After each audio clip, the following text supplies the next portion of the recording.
331 জনের চাকরি রেডি। এখন পুলিশ ভেরিফিকেশনের জন্য সবগুলো রেডি করতে পারেনি।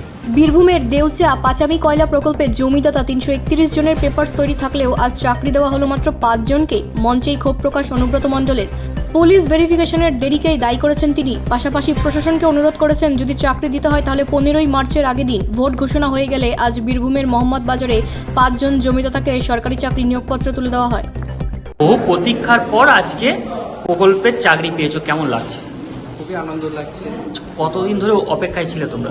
আমরা মোটামুটি দেড় বছর ধরে আমরা অপেক্ষায় ছিলাম। কোন লটে নাম ছিল? 15 লট। কোন মৌজায় জমি ছিল? কপিলনগর। কতটা জমির পরিমাণ? পরিবারটা আমার ঠিক জানা নেই। কার জমির পরিবর্তে চাকরি? আমার বাবার কোথায় বাড়ি? বাড়ি সোৎসাল। কেমন লাগছে চাকরি পেয়ে? খুবই আনন্দ লাগছে। চাকরি পেয়েছি একটা, যেমন নতুন অধ্যায় শুরু হবে, এটা খুব আনন্দ লাগছে। নাম? নাম মোহাম্মদ হুমায়ুন কবির। হ্যাঁ? এমডি হুমায়ুন কবির। বহু প্রতীক্ষার পর চাকরি পেলেন, কেমন লাগছে? ভালো। আপনার কোথায় জমি রয়েছে? আমার আলীনগর মহল্লা। কবে জমি দিয়েছিলেন? জমি 2 বছর হয়ে গেল জমা দেওয়া। কোন লটের নাম ছিল আপনাদের?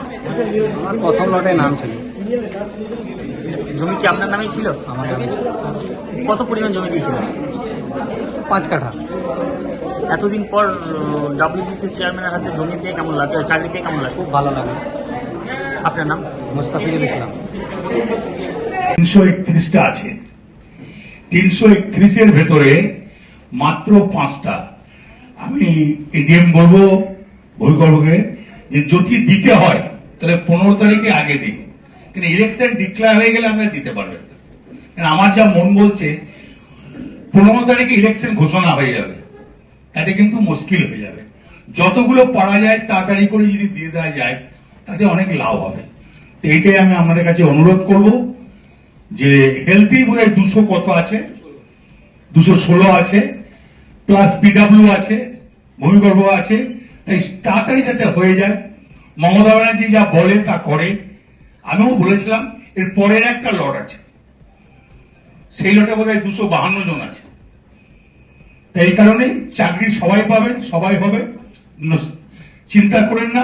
মমতা ব্যানার্জি থাকলে সবাই হবে। জয় হিন্দ। ব্যুরো রিপোর্ট, রাষ্ট্রীয় প্রসার বাংলা।